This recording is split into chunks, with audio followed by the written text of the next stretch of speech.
FY20 earnings conference call. As a reminder, all participant lines will be in the listen-only mode.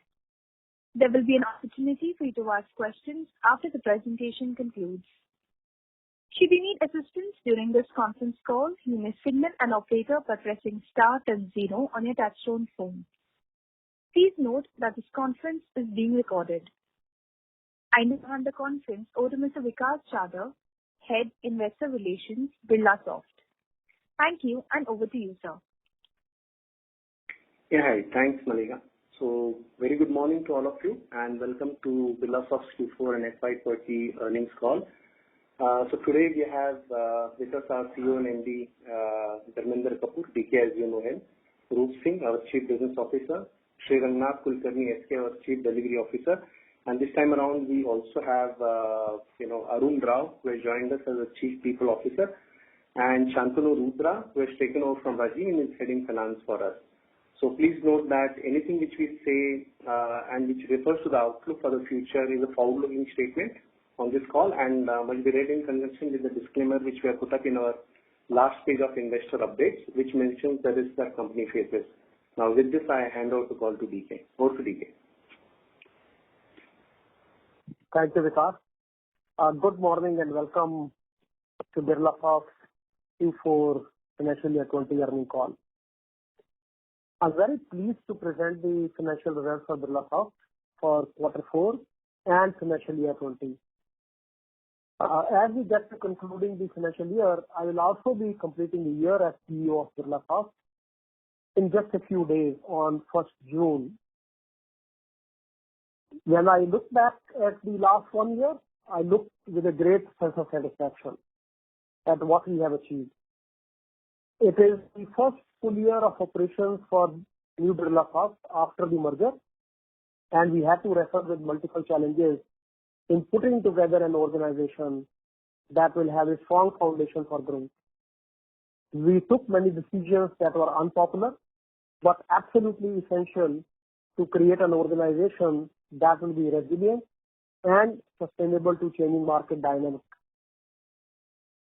We decided relentlessly to focus on our long-term goals, to create an organization that will be closer to client needs. We defined and implemented metric structure consisting of industry verticals and technology horizontals. We knew that no strategy can be successful if it is not supported by a sound organization structure and capabilities. To ensure we achieve our goals of quality revenue and margin, we defined our policies around sales incentive, grid harmonization, and long-term ESOP and LTI plan for our key leaders. The objective here was to promote right behavior in responsible selling and dependable execution. We have been very careful in optimizing our cost structure, where we continue to improve our profitability despite initial 2 quarters during integration showing revenue decline. I'm extremely happy that we have shown robust quarter-on-quarter growth in the last 2 quarters, both in revenue as well as EBITDA. I'm happy that we did not waste time in putting a winning team together, which resulted in many enviable deal wins during the year. Within our first 2 quarters of coming together, the team did an exceptional job in winning a transformational deal of $242 million, which all of you know. This has been the largest deal in history of Birlasoft. The winning spell has continued for Birlasoft during the year, as we signed record $669 million worth of deals, of which 64% are net new business deals. Let me take a few minutes to describe how our results for Q4 look. Our revenue for Q4 stands at $125.6 million. We grew 7.5% sequentially and 11% year-on-year for the same quarter. This also happens to hit the $500 million revenue run rate for Birlasoft. Our EBITDA margin for Q4 is at 12.9%, which is flat from the quarter-on-quarter perspective, despite some of the challenges that we saw in month of March. I'm happy to mention that we performed 50 BPS better than we internally expected. When I had this discussion in the last quarter, I did talk about that we may see some EBITDA pressure in the next quarter. But I'm very happy to state that we took the decisions on the cost reduction and cost optimization, and we brought the efficiencies that were needed, and we have been able to post flat quarter-on-quarter EBITDA margin for us. It was heartening to see that Q4 growth across all horizontals and across all the customer segments was there. Our top 5, 10, and 20 customers grew 7.7%, 10.2%, and 8.2% respectively. As you know that our focus was to cross-sell to our strategic customers. It is the result of that we have seen consistent growth in our top 5, 10, and 20 customers. Our active customer count went down from 401 in the beginning of the year to about 378 at the year end. This is in line with the strategy to critically look at cutting the tail and non-strategic accounts over a period. Our profit before tax was up 8.2% quarter-on-quarter. Our PAT, however, was at 9.6 million. It is down quarter-on-quarter by 6.2%. We had to take some of the one-time actions due to the tax, and I would request Shantanu later to give color to this number in his commentary. While working on our capabilities, we continuously improve the health of our balance sheet and other operating levers. For example, our employee cost as percentage of revenue came down from 63% in Q4 to 50 from the financial year 19 to 58% in Q4 financial year 20. A significant drop of 5% year on year, while we grew 11% in the dollar terms for the same quarter. This was possible due to our attempt on broadening the pyramid. We went ahead and hired fresh graduates, and we made them billable so that our pyramid correction lever continues to work. We are also inducting about 700 freshers from the schools in this year, and we are going to honor all those hiring that we have committed. Our utilization improved from 78% to 81% in Q4. In quarter one, it was 78%. Our DSO improved from 79 days in March 19 to 72 days of March 2020. As you would remember that our DSO went down to 65, which is a very, very healthy figure in the last quarter. It has increased a little bit because of one of the accounts having delayed billing, but that also after March has happened. So we still continue to work at the DSO lesser than 70 if you take out one particular account. So I believe that it is absolutely very, very best-in-class figure that we achieved. As you may remember, it was 85 days when we started the year. Our attrition that went up to 22.5% has come down to 18.9%. And we believe that it will further go down as we continue to work on the measures to improve on our attrition.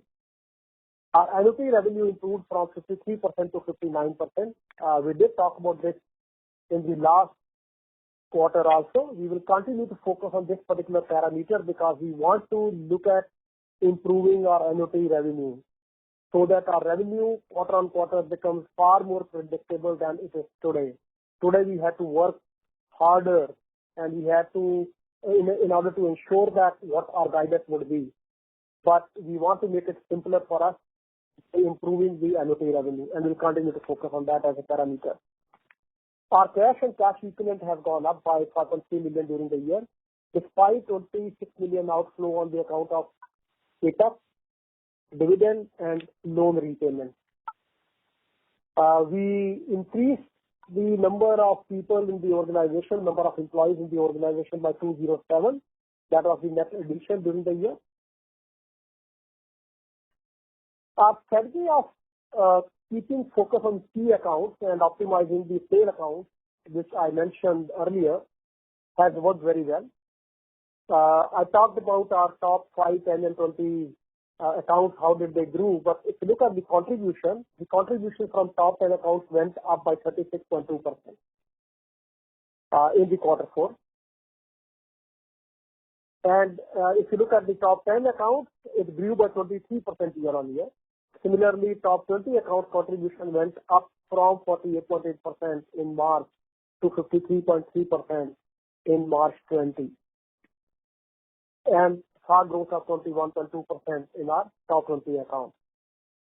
We will continue to put focus behind the strategic customers, and we will continue to improve on this as well. The year-on-year growth outside top 20 accounts in Q4 was 1.2%, and customer count fell from 410 to 378. I take pride in mentioning that our horizontal business units have continued to show their technical strength and have won multiple recognitions and awards from clients, partners, and analysts such as ISG, Gartner, and Forrester. This brings a lot of credibility for us in front of our customers. In my last interaction with all of you in the call, if you recollect, I had mentioned that it is not about running a sprint, but running a long race and laying strong foundation for us to catch up was a prerequisite. As the luck would have it, just when we are getting confident about our resilience and strong organization culture, we are facing this unprecedented situation due to COVID-19 pandemic. While it is not an encouraging situation for humankind to be in such a stressful environment, I am relieved that we have crossed over the hump of integration just at the right time. We were very quick in planning movement to work from home and enabled our employees to be productive. We ensured that our customers remain engaged and are served well during the time. I'm happy to mention that we have not received any escalation or issue in meeting our performance and productivity requirements. And that is evident from our quarterly results that we did not see any drop in revenue in the month of March, because it was a very stressful month where we had to put people back to home to work from home, and it was expected that there could be productivity loss or there could be a billing loss. But we were able to avoid that completely because we engaged with our customers very, very well. Today we have 96% of our employees working from home. They are all safe and productive and well engaged to remain effective. Having said that, all of you know that the demand side has got impacted, and we will have to monitor the situation very closely as it unfolds. Our priority would be to continue to protect our revenue by stretching ourselves in delivering higher value to our customers. We are also working aggressively in expanding our revenue through very select and focused connects with our clients and prospects. I am continuing to see that not that there are only issues with respect to the cost reduction by our clients. I continue to see that they are still engaged on giving the opportunities also. The pipeline that we have had in the last quarter, it has slowed down, but it has not vanished. So we are still winning the business, and that is very encouraging, and it only tells us that the impact that would be there, it will only be a short-term impact and not a long-term one. Going ahead, our priority will remain on growth. We will continue to strengthen our talent in the service lines, sales, and delivery. We made significant improvements in our structure and finding key talent to our focus area during this quarter, and we'll continue to work on the same. We'll continue to improve the annuity revenue. I talked about it earlier also, and that all hinges upon the ability to cross-sell, and we have really seen very good results due to that strategy. We will also explore and exploit our relationship channels such as with the ISM, OEMs. We have very strong relationship with SAP, with Microsoft, with Oracle, and that has always given us an edge over competition when we go for very large deals or strategic deals, and we want to continue to strengthen that further. Having said that, last but most important is our focus on the operational rigor. As you know that there will be pressure on the growth, we do not want us to be having surprises both on the revenue growth as well as on profitability. So we will continue to work on our operational rigor and also on our cost saving levers, so that despite having some of the headwinds during the integration process and now through the COVID situation, we continue to remain a robust, profitable organization. With this, I will hand over to Shantanu for providing more colors on our financials. Over to you, Shantanu. Thank you, DK, and good morning to everyone. Let me quickly run you through the financials for the company for Q4 as well as for the year. While DK has mentioned it, I'm just reiterating the fact that after a relatively sluggish start to the year in the first 2 quarters of the year, the company has made a very smart recovery in Q3 and Q4 of the year, thereby resulting in its highest quarterly revenues in Q4 of 125.6 billion, which was a growth of 7.5% over Q3 and 11% over Q4 of the last fiscal. In terms of constant currency growth, the growth was at 7.65% in quarter. We've also had some relatively strong results in the margin front, and the Q4 EBITDA at 12.9% of revenue was at 16.2 million versus the 15.1 million that we recorded in Q3, which basically resulted in a growth of 7.3% Q-on-Q and 81.4% year-on-year. The EBITDA basically was driven, as DK just mentioned, by a mix of areas like revenue growth, higher margins, cost optimization, rupee depreciation. And this result actually then translated into higher PBT for the quarter, which was at 15.3 million, up 8.2% quarter-on-quarter and 32.2% year-on-year. PBT was at 12.2% of the revenues. We also saw our PAT degrow by 6.2% quarter-on-quarter, fundamentally on account of a change in the mix of our profitability, with a bulk of the profitability coming from the Indian entity, which has a higher effective tax rate as compared to some of the other securities that we operate out of. And that was the primary reason why our effective tax rate was almost at 37.7% versus 28% last quarter. However, I think we have done very well and grown quarter-on-quarter, both in terms of rupees and in terms of revenues and margins. And I think that's a trend that you'd like to see ourselves go with in the next year. Coming to annual numbers, we recorded an annual revenue of 464 million, which was 3,291 crores, which was a decline of 2.2% over the previous year. However, constant currency terms, the degrowth was, there was a growth of 1.5%. So effectively, this is virtually a flat growth in terms of how we performed last year. The EBITDA at 11.9% of revenues was at 55.3 million, up 20% year-on-year. And the EBITDA percent actually went up from 9.7 to 11.9% for the year. The PBT was at 10.2% of revenues at 47.4 million, which was up 6.2 million year-on-year. However, there was an exceptional item in the PBT for last year, FY19, of 2.5 billion, which if we take away, the PBT was actually up by about 12.3% for the year.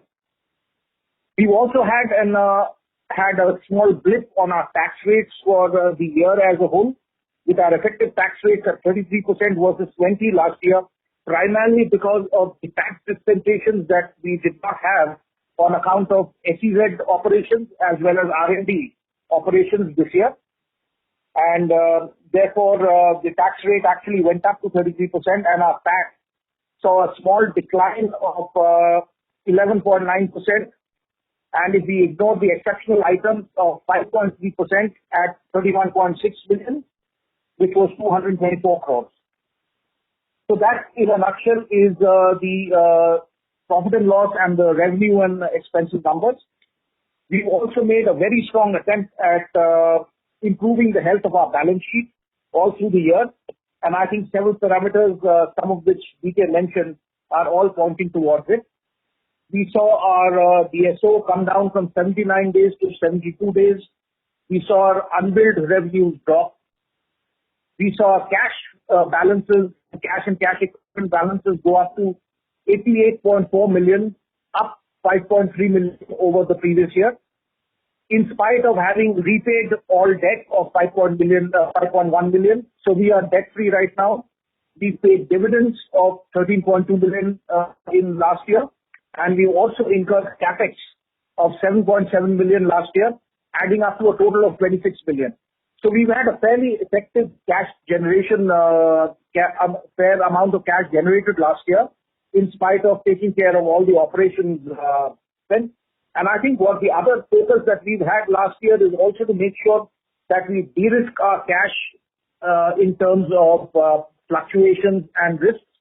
And one of the things that we did early April after the COVID-19 situation broke out was move all our cash away from mutual funds into banks and fixed deposits with banks, thereby eliminating any market fluctuations to impact our cash at this point in time. Our hedge book has also gone up to 89.3 million in Q4 as against 82.8 million in Q3, and with a better average hedge rate of 73.7 rupees to a dollar versus 72.9 in Q3.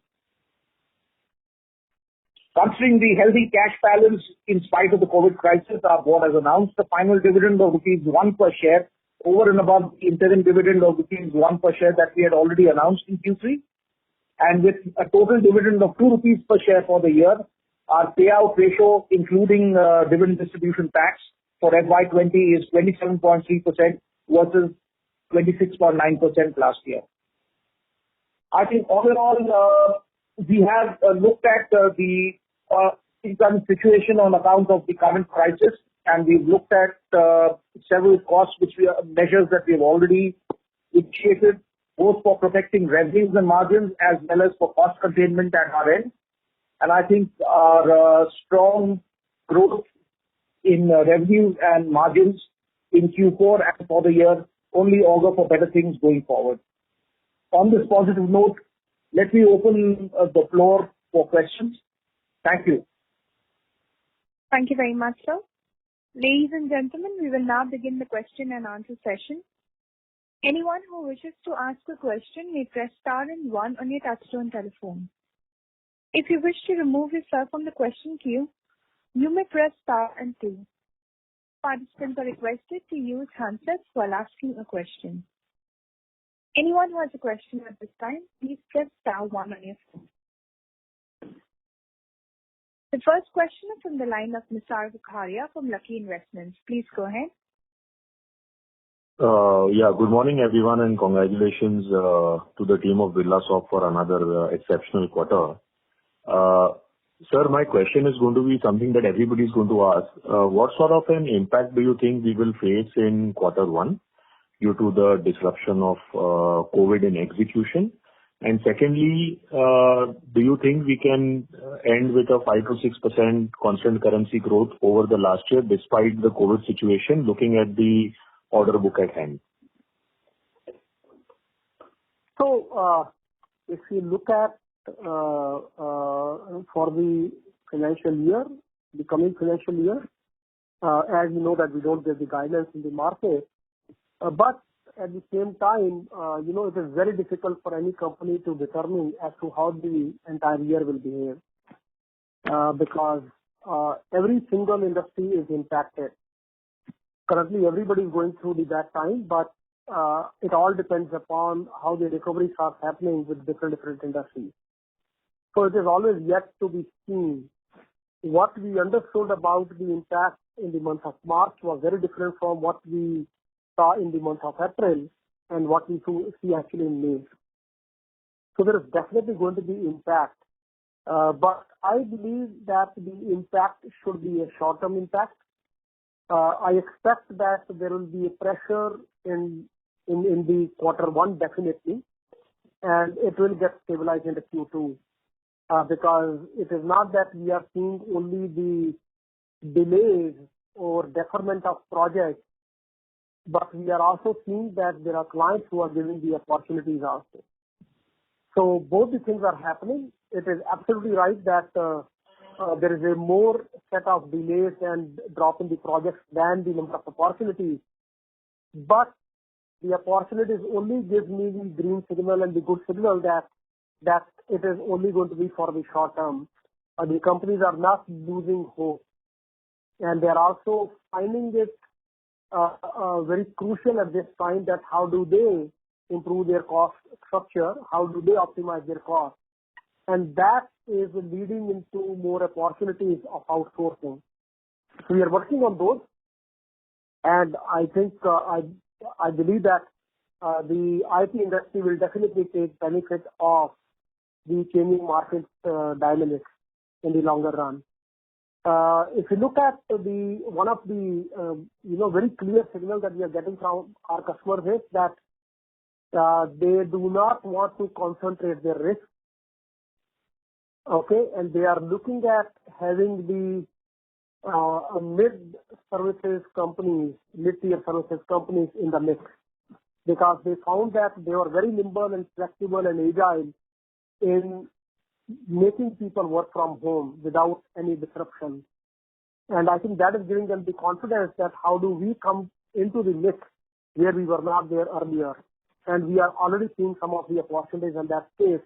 And that, in my opinion, is very encouraging. Again, the size of that may be smaller, but I believe that it is going to give us the advantage in probably a quarter down the line. Okay.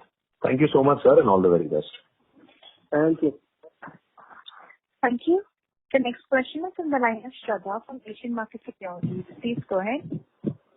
Yeah, hi. Good morning to the team and congratulations on a very strong quarter despite challenging times. So the first question is the entire group this time around seems to be led by life sciences vertical, which I believe is on the back of ramp up on the Invacare deal. And the other verticals seem to have been flattish or have shown actually a decline in revenue.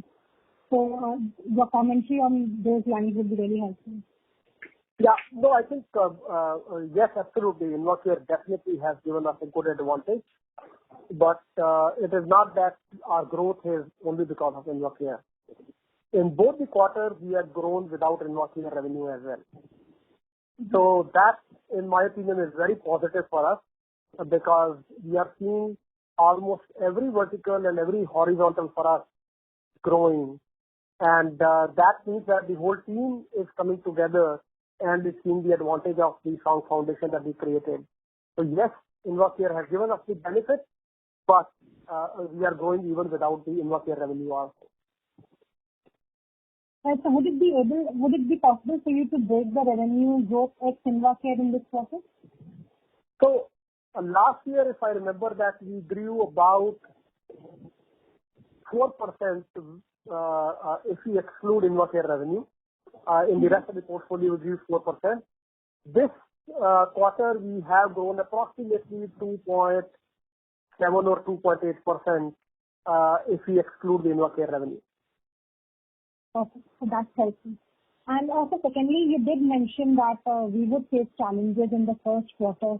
But any sense as to, if you could just quantify, would it be a mid-single digit, lower than that, higher than that?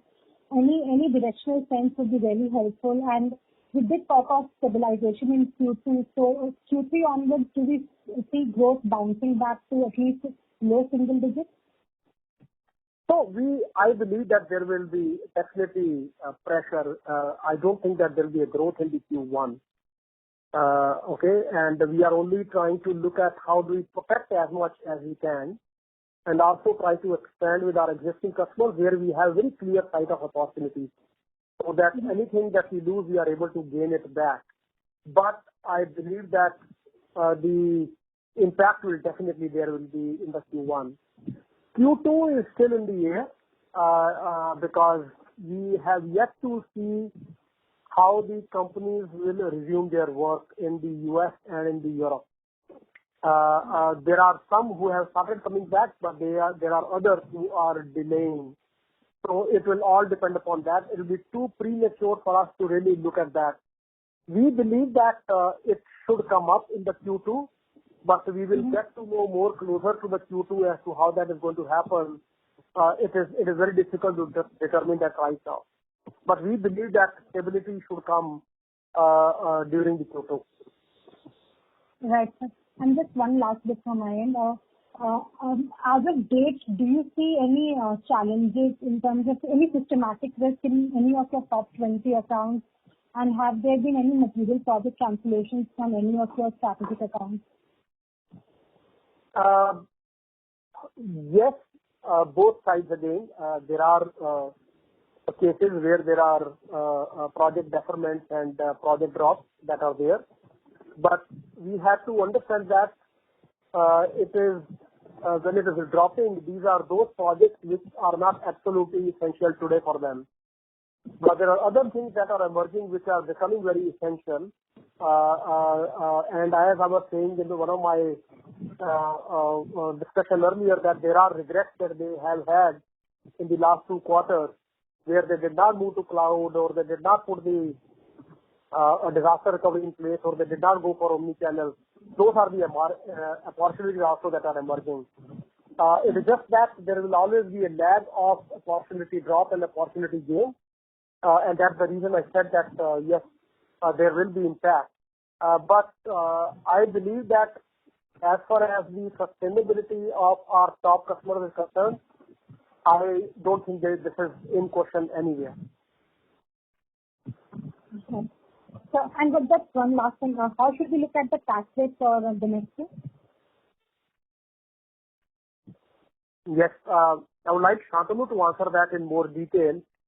But okay, let Shantanu answer that. He has more details than me in his hand. Yeah, Shantanu, please go ahead. As per our present estimation right now, we seem to be looking at an effective tax rate of about 28 to 30% next year. We have some max credits available to us, and I think if we use those, we should effectively be in that range as against the 33 that we've ended up this year with. Sorry, Shantanu, your voice cracked in between. You said what range for the tax rate? Sorry? Shantanu, can you repeat? Your voice was not very clear.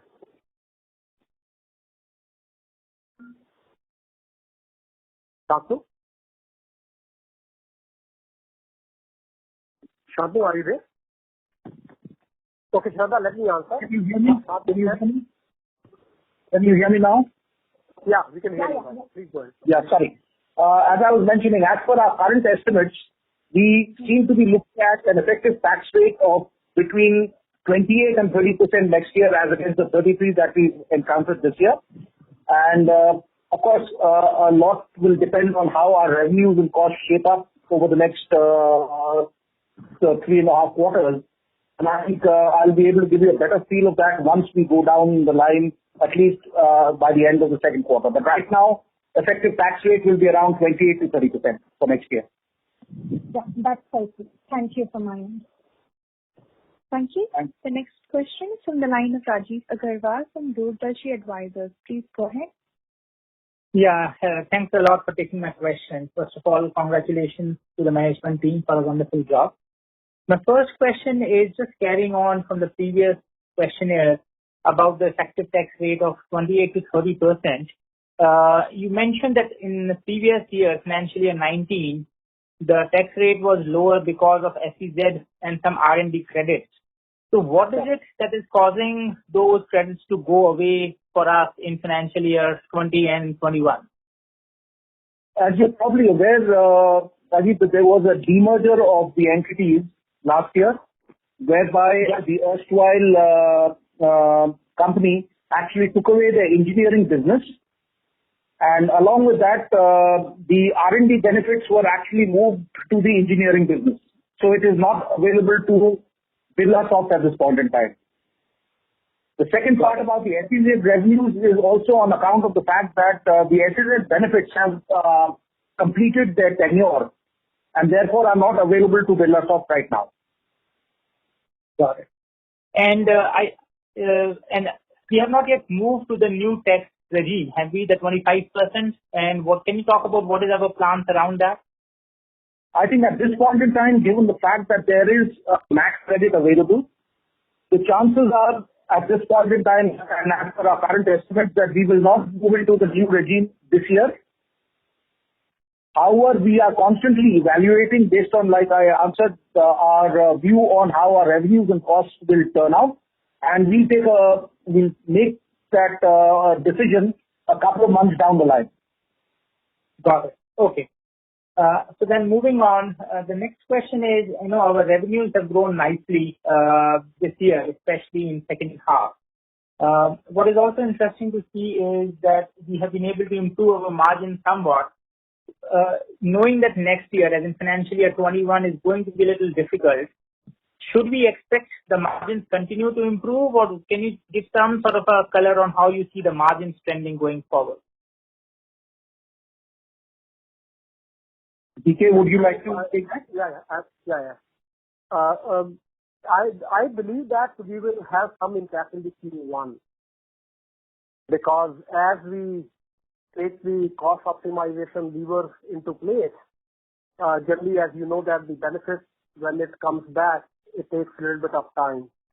But I believe that the Q2 onwards, we will be posting better margin than what we had posted earlier. So we'll be back to the normal. But I expect that Q1 may have some impact. It is yet to be seen, but we are working very aggressively on the profitability side, that how do we continue to maintain the margins and the profitability. Got it. And in the past, we have talked about EBITDA margins of 15%. Is that still an aspiration level we continue to have? Absolutely. Got it. Okay. And then the other question is, we have significant cash on the balance sheet. I know the firm has distributed dividends. In the past, management has also talked about, rewarding shareholders in various ways. Is there any thought around the buyback, and where do we stand with that?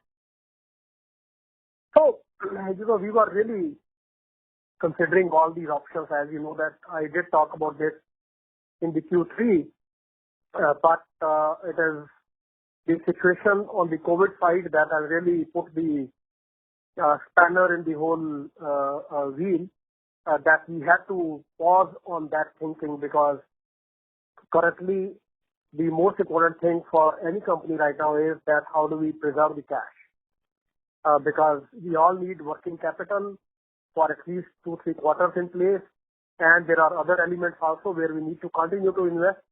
So we are just pausing on that for some time, so that we are able to preserve cash in the shorter term.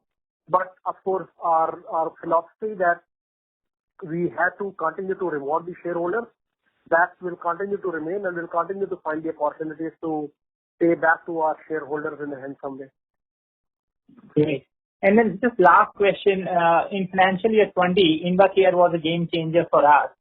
Are we seeing any such big opportunities? I mean, knowing that COVID has created a lot of uncertainty, but what is the sense? Do we feel like there could be some big transformational deal again, sort of in our sights in 21? Absolutely. There is one that we signed yesterday. I'll not take the name here because I still have to get approval from the client.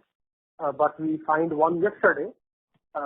Similarly, there are other couple of deals that we signed during this quarter also. So yes, those are there. It may not be at the same size of InvaCare, but they are also good enough and they are big enough. At the same time, our pipeline does have items that are looking very encouraging. It is just that we are waiting for the clients to come back and action the decisions. Some of the clients have started working virtually also on those planned, RFPs and the deals. So the progress is there, but it is slower than before. So I am very positive that we'll continue to show those kind of deals on the table. Fantastic. And lastly, do you disclose order book? And if you do, what is the amount that is there in terms of pending order book? So, we are re-looking at the whole thing, but as I earlier mentioned, it used to be, our annuity revenue used to be in the range of 51-52%, and it has moved to 59-60%. So, okay. I will not give the exact number, but I'm sure that you'll be able to back calculate from there. Sure. Thank you very much, and best of luck. Thank you, Raji. Thank you. The next question is in the line of Abhishek S. from Elara Capital. Please go ahead. Yeah, hi. Thanks for the opportunity. I'm sorry, Abhishek, we are unable to hear you. Hello, can you hear me? No, sir. The audio is feeble. Can you hear me now? Yes, thank you. Perfect. Yes. Morning, and thank you for giving me this opportunity, and congrats on a great execution. The first question, sir, is, regarding, you already made comments about, any client-specific issues, you don't see coming, in the next 1 or 2 quarters. But based on your discussions in March, April, and May with your top, 20, 30 accounts, what is the feedback, that you're getting? So very good question, and I'll give some answer, and I'll then ask our Chief Business Officer, Roop, also to give an answer to this one. One that I think we are very, very confident about our top 20 customers. When we had to work from home, we remain absolutely engaged with them. We ensure that there is absolutely no disruption to their business. We ensure that if we had to stretch anywhere to provide services more than what it is contracted for, we went ahead and provided that. So there is a good confidence that they have on Birlasoft. I got numerous emails from those customers thanking us that how quickly we really emerged from the situation, and we have kept our people very, very productive. So I remain very, very upbeat about our top customers, but I would also like Roop to talk about it as he continues to remain engaged with customers on almost everyday basis. Roop, over to you. Yeah, sorry, could you just repeat the first part of your question? I didn't hear that. Sorry. Okay. So, based on your conversations with clients in March, April, and May, what is the difference or what is the feedback from the ground? Overall, see, the customers actually have come away from the initial panic mode, right? And they're now looking at how they're going to operate in the constraints that they have. And bear in mind, there are also a fair amount of positives that we are seeing with the customers as we stay closely engaged with them. As they're seeing cost reductions reflected in their own personnel, they are looking for partners who will continue to engage with them in a more effective manner. So while there could be some, stoppage in discretionary spend, they're still looking very much at how their operational expense could be more managed tightly. And opportunities in terms of how we engage with them more effectively going forward. So we have not seen too much of negativity within our client base, but more in terms of help from a partner as to how we could help them manage their expense better.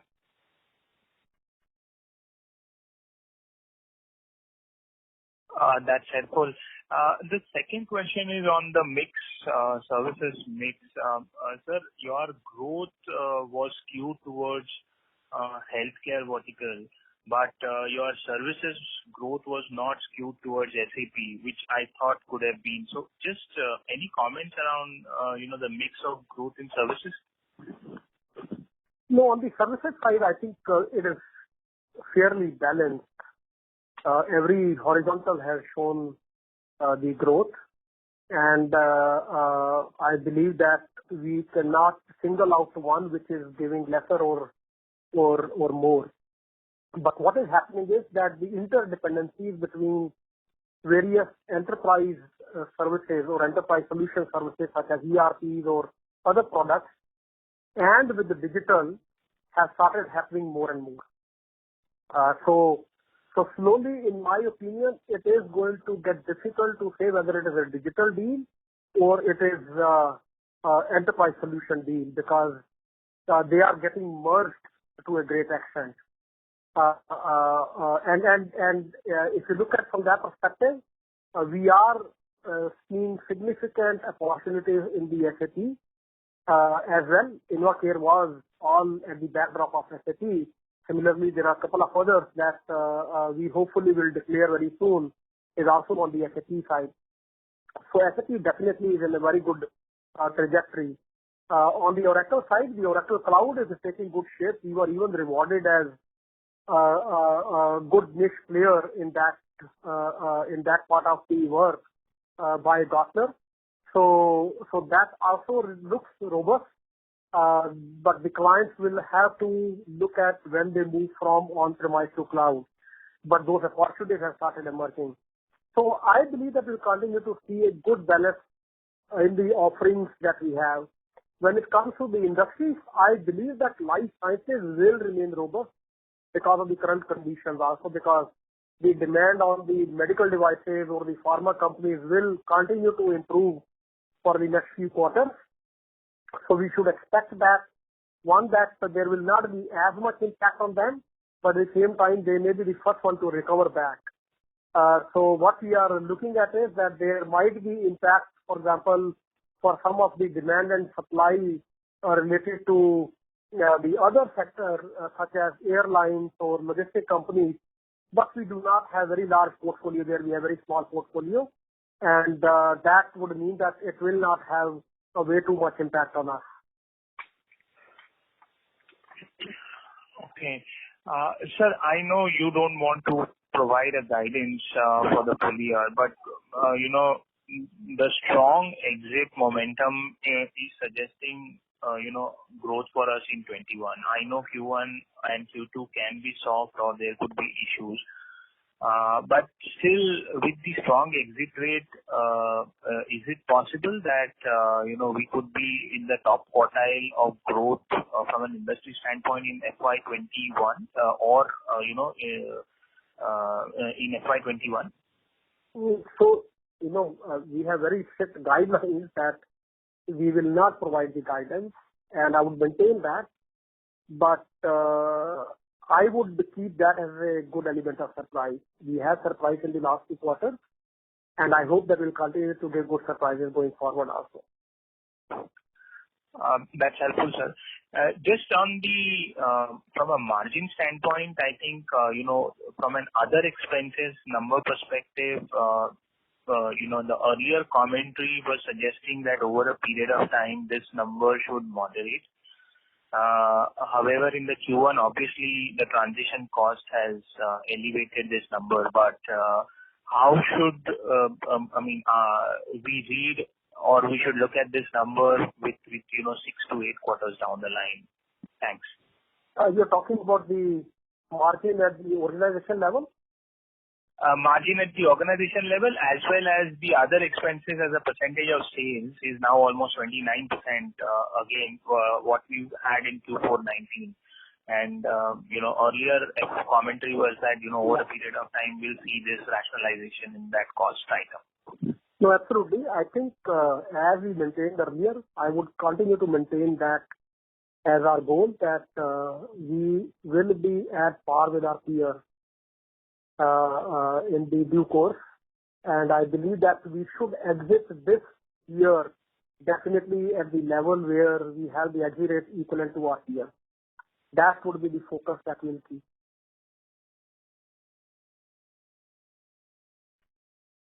Sir, sorry, I lost your comment. Can you just repeat Okay, that? I said that I would maintain my earlier comment on that.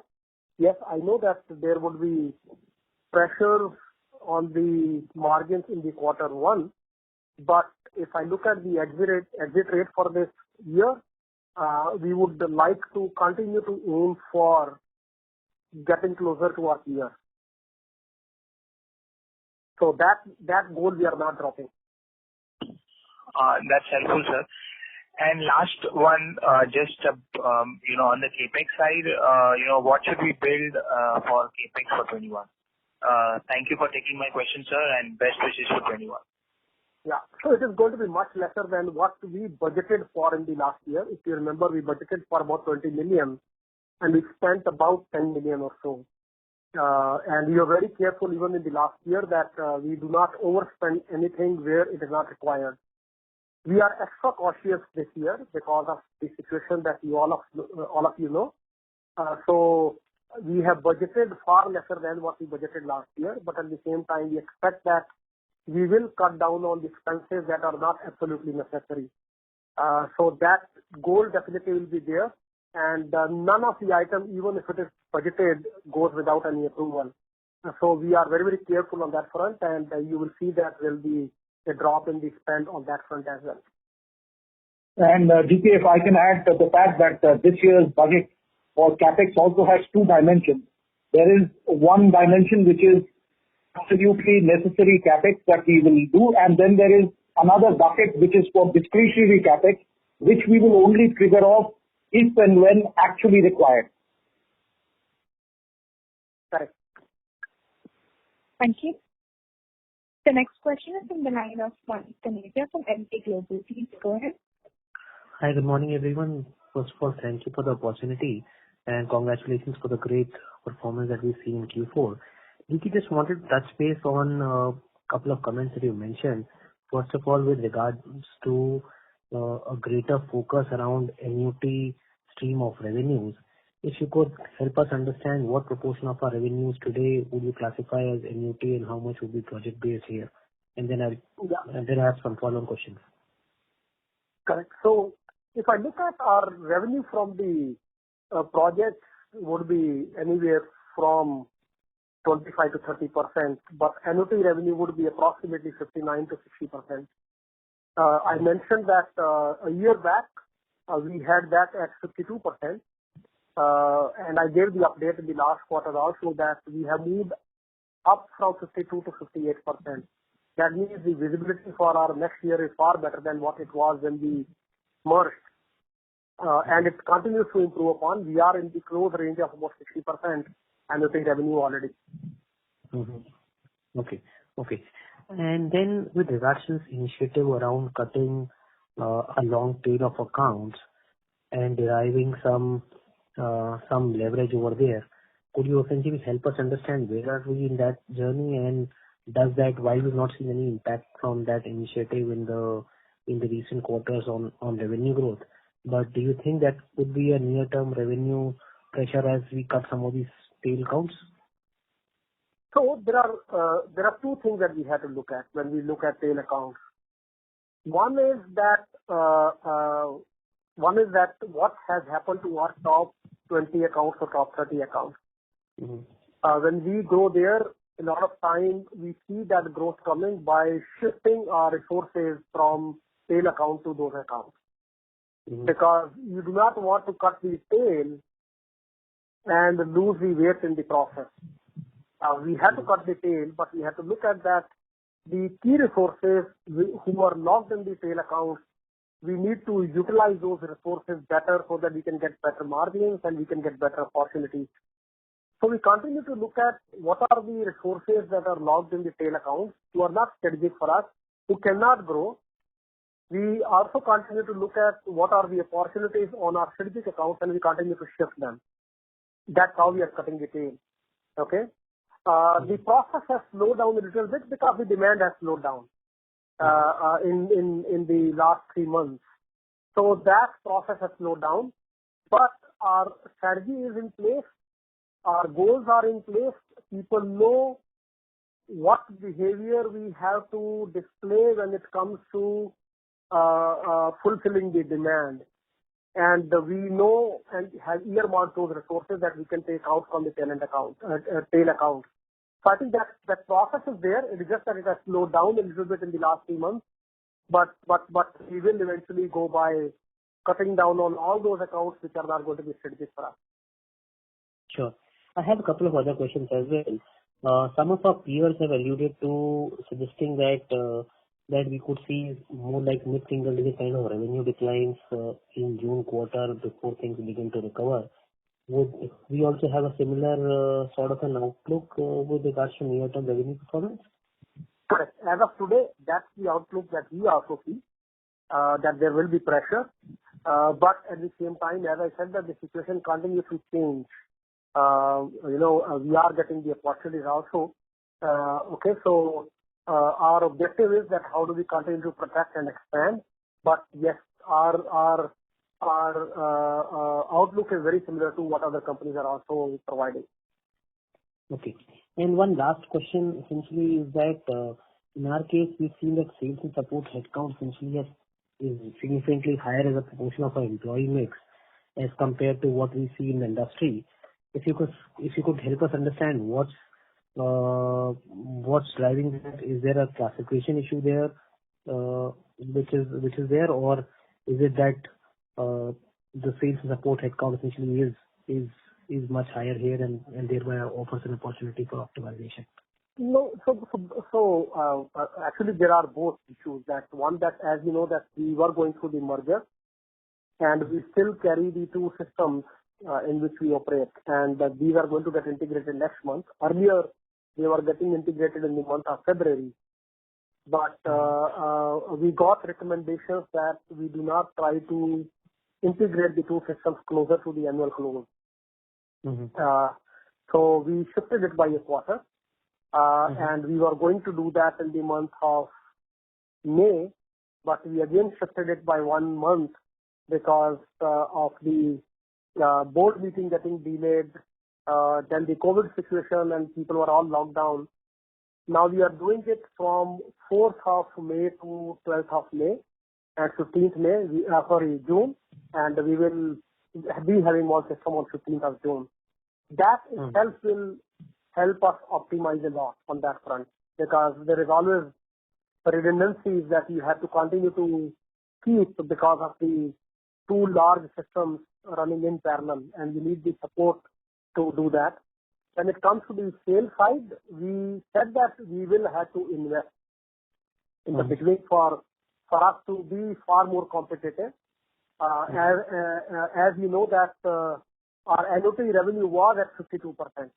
And if your annuity revenue is lower, you have to work harder to grow quarter on quarter. So we have to put additional efforts in selling the deals that we are selling.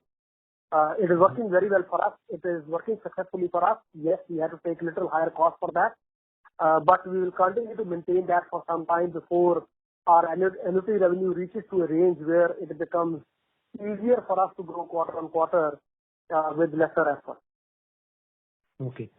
So how much of an efficiency, this is a significant scope for expansion or improvement here. So how much does this essentially contribute in terms of cost savings once this comes into play? I'm sorry, I didn't get the question. If you can repeat the question, please. Yeah, DK. So my question was that you said that there is an integration of systems that will come into place now in June, and which will be a source of efficiency. So how much cost efficiencies are we looking at from a go-forward basis on this count? So I think we definitely believe that there is a good optimization that we can do on our support costs. We have identified, we have absolutely crystal clear plan that we are going to execute. And it is just that you may not see some of the benefits coming up in the month of in the quarter one, because quarter one is completely mixed with the new realities. But I believe that some part of that will start showing the positive result in the Q2. So you will be able to see that in Q2 those benefits are coming up. Okay. Okay, great. All the best for the future. Yeah. Thank you. Thank you. Next question from the line of Madhukar from Centrum Broking. Please go ahead. Yeah. So the project-based business is around 40% of revenue. So what are the deal tenures and, what is the kind of leakage we can see in that in next year? Roop, you would like to take that question? Yeah. So, in most of project business, which relates to implementations of our ERP, specifically relates to ERP platforms, if you will, typical engagement size could anywhere be between 12 to 18 months.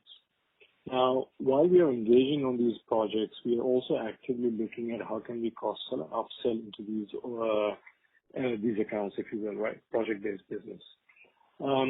Given that project-based business is also related to a discretionary spend, we probably in Q1 will see some softness in this area, but we will continue to push to cross-sell in these accounts specifically. Okay. And second, the new deal we signed yesterday, so even just there, is it a multi-service deal and whom we have competed against? Any idea on that? So I think it would be wrong to take the name for the competition, but it was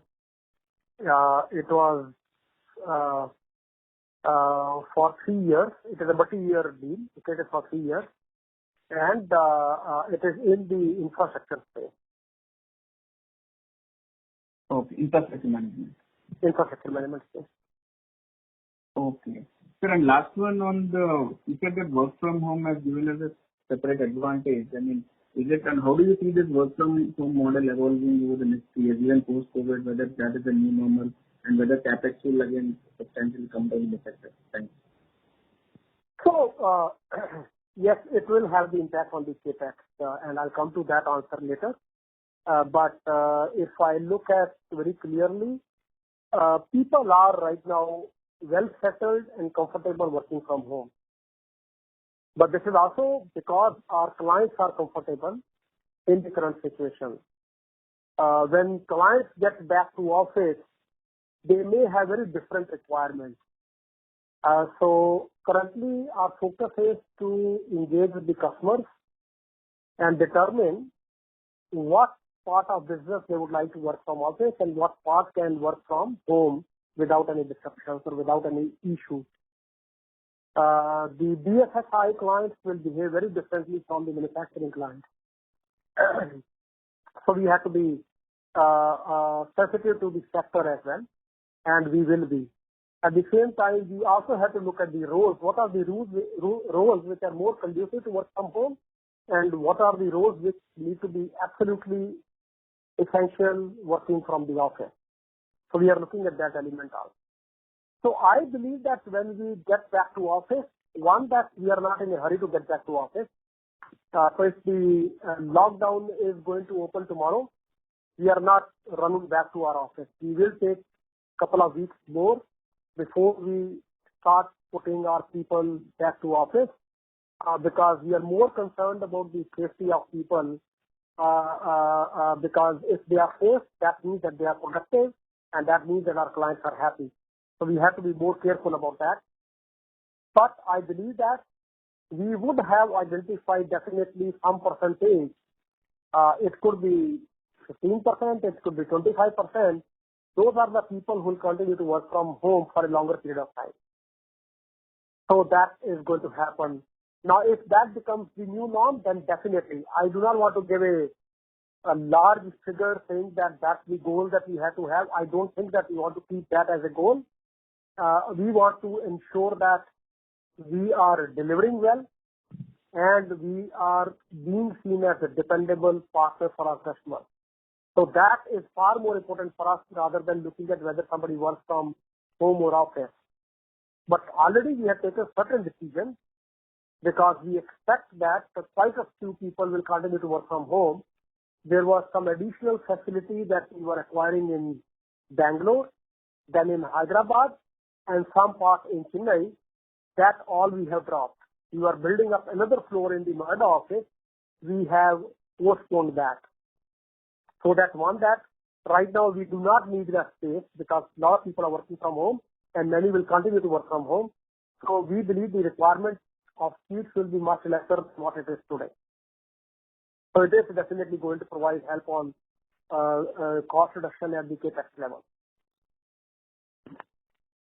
Yeah, thanks. That is useful. And just one last one. Contracting, how much is it as a percentage of revenue?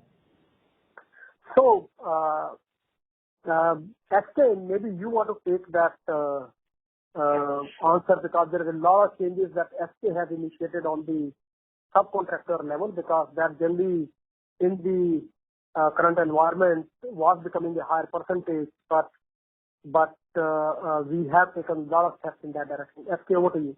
Yeah. Thanks, DK. So our subcontractor headcount is anywhere between 5 to 6%, and in terms of revenue, it's around 8 to 9%, right? What we have done is two aspects to it. One, based on the engagements, we are trying to look at replacing those subcontractors with people who are available at the non-India geographies. That's number one. The number two is we also gone a little aggressive in trying to negotiate a better rate for subcons, which both of us should yield us some cost savings over a period of time. Okay, sir. Thanks. Thank you. Next question is from the line of Ashish Kacholia from Lucky Investments. Please go ahead. Good morning and congratulations to the management team on a great set of numbers. I have a conceptual question on the fact that, customers have kind of gotten used to not going to office. So our company has a higher mix of on-site revenues. So does this provide an opportunity for us to structurally, reduce the on-site percentage in terms of our efforts? So it doesn't really matter if the person is sitting at home in New York or in an office in Noida or Pune. So is there any change in customer behavior or indication? Absolutely. I think this is absolutely a very relevant question, because clients who thought that the person should be sitting next to me while working, I think that barriers are gone. Whether somebody is sitting 5 miles away or 5,000 miles away, I think it is the same thing. And what is happening is the point that SK mentioned, that we are replacing our subcontractors at on-site. Many of them are getting replaced actually by having that position at offshore. Because one, that our clients are under cost pressure. Second, they don't mind if the person is sitting next to them or sitting at offshore. Third, we can better utilize our people who are coming on the bench from the other projects. Okay? So it works all win-win for us, where we are able to provide much better cost structure to our clients by providing those or bringing those roles to the offshore. So you're absolutely right. That has already started happening. We have also started looking at that if there are any other enabling roles that can be managed through the offshore, and that also we are working in parallel. Correct. And any thoughts on our ability to reduce our attrition? Where are we on the attrition curve right now, and what are your thoughts on that going forward? So if you remember that our attrition touched about 23%, okay, in the beginning of the year. When we merged and all that, it reached to and peaked to 23%. And it has gradually come down from there, and it is at 18.9%, as we close the year. In the month of April, we are seeing even lesser attrition, but one can say that it is also because of the situation that we have.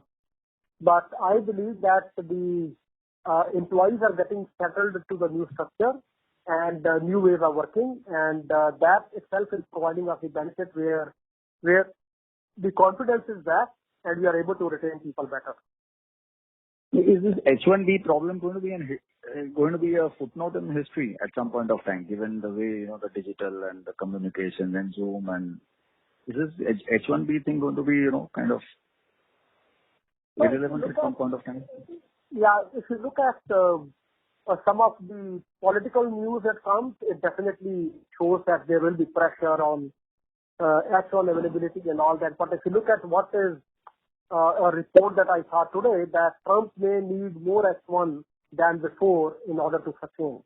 Okay, so people have views, but I continue to see that the demand is not going to go away because it is only a short-term blip that we will have.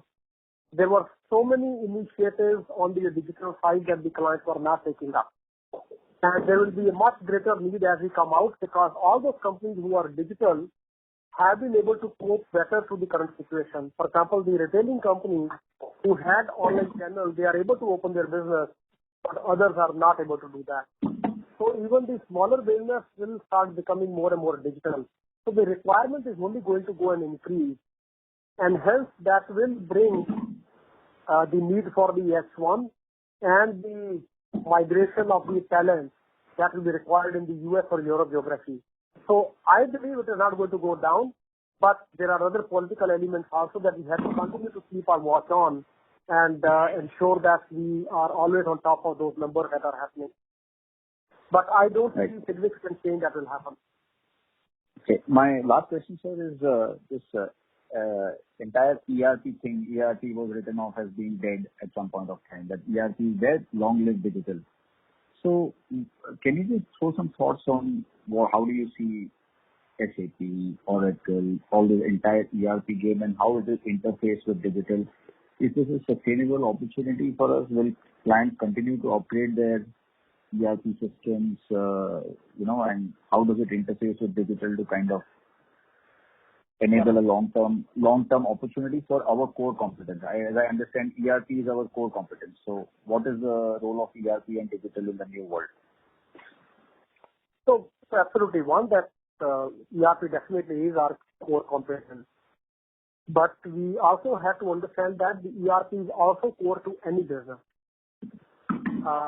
If you go today to any manufacturing company or any airline or any financial services company or any energy company, ERP is a core solution that has been implemented there, and without that, they cannot operate. The only change that will happen is that, yes, some part of that may move to the cloud. Okay? But ERP is still not going to go away.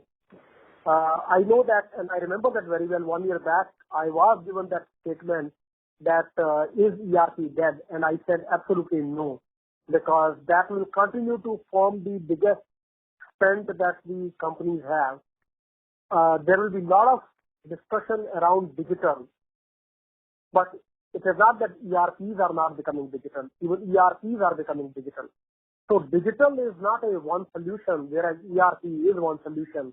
And when we put the ERP on cloud, or when we change the interface for the ERP, when we integrate ERP through our integration or the APIs through the external entities, that becomes a digital solution. So digital cannot live without ERP. Okay? So what we have to look at is that how do we digitalize the core rather than thinking that the core is dead and only digital will live. That's a misnomer in my opinion, because the digital will have to be built on ERP, and that's the reason the positioning that we took was being an enterprise digital company, that we will not leave the core because that will continue to grow, and we have to build the digital on top of that. And we are seeing success in many such opportunities where we are telling the customer that don't throw away your investment, just optimize that, transform that. That is far more important. Okay. Sir, and my last question, this entire ERP thing, is there any chance of a further disruption in the ERP market? Like once upon a time, there was SAP, which used to take a long time to implement, and it gave long service revenues to the service partners or implementation partners like us. So is there any, then SAP HANA came, and then they said that, or the cloud came. And then they said instead of 18 months, now the engagement is only 3 months. So suddenly you found that the revenue of all the service providers dropped and the opportunity kind of reduced for some time until the demand caught up again. Are we seeing any disruption like this in the ERP market, which can kind of give a sudden shock to our revenues? So this is how I will take it. disruption will definitely happen. And that disruption is in the form of how well are we available on the cloud. Okay? So ERP on cloud would be much leaner and would be much quicker to implement. But that is also going to have a only short-term impact, because if you look at that standardized ERP, multi-tenant ERP that we put on the cloud is only good for the standard processes. Almost every company will have a need for differentiation, because if every company is same, every product is same, where would be the differentiation coming from? Where would the innovation come from? So the companies would continue to focus on the innovation, they will continue to focus on the differentiation, and that differentiation will push to have processes that are different from the standard. And that means that while the initial solution on the cloud may look simpler and more standard, but people will have to build their own differentiation on top of that, and the complexity will increase again. Case in point, if you look at how easy or difficult it was to implement Salesforce.com maybe 5 years back or 7 years back. They used to go and sell it to the marketing head and the sales head that you can implement it on your own, you do not need to depend upon IT. But if you go today, it is again IT who takes the decision and also do the implementation, and the implementation is far more complex than what it used to be 6-7 years back, and it's far more expensive than what it used to be 8-10 years back. So the complexity comes back because not that the products are complex, it is because the needs are very, very different from each client, and they want to differentiate their business from the rest, and they ask for more features, more details, newer elements, and that is where opportunity for us to go and build that and also grow along with them. Great, sir. Thank you very much, and all the very best, sir. Thank you. Thank you, Ashish. Thank you. Thank you. We'll be taking the last question from the line of VP Rajesh from Banyan Capital. Please go ahead. Thanks for the opportunity, and congratulations, DK, and to your team. One question on the customer side. You have one client moving into 10 million plus segment. So could you just give some color on what service offering, what industry this client is from, the new one? Or they were moving from a lower segment? Yeah, so most of the clients that you will see moving from one segment to another is going to be the result of cross-selling. That means you are dominant in one particular service line, but we have started selling them more services. So what we are seeing is that there is a lot of traction that we are seeing in the infrastructure management services. We are seeing a lot of traction into the digital services, especially into the analytics space or user experience space. We are seeing a lot of traction. At the same time, we continue to see that our CRM doing well. So when I look at those elements that were not sold to those customers earlier, we are going and selling the other services also. So most of those cases are becoming multi-services customers and not remaining one service customer. And that is the reason of their growth or our growth with them and moving from one category to the another one. Okay, that's helpful. And in terms of the service offering, the SAP numbers were a little bit light in this quarter. So could you just put some color around that? Yeah, so SAP, I believe that has started moving. We did have, that we did have our challenges in the SAP.